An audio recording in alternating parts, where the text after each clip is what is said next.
from a Palestinian lens is that climate change and climate apartheid are parallel. And what climate apartheid is essentially when colonialism sort of takes the reign and turns ecological resilience to ecological collapse, especially with the weaponization of natural resources, especially with the lack of sovereignty over land and resources in general.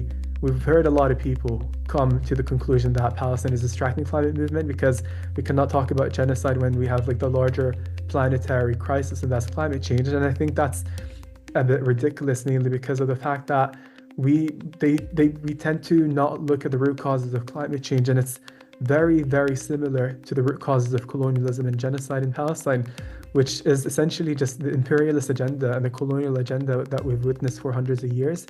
Just the American intention to continue the genocide and to keep this going and going until just the rich get richer. And I think that's until we begin recognizing the sort of different nodes and links between all these issues, between the climate justice issue, climate change as a crisis of its own, and then the Palestinian genocide, imperialism and colonialism, and then all the way to the military-industrial complex. Now with the genocide, it has revealed how shaky the system is.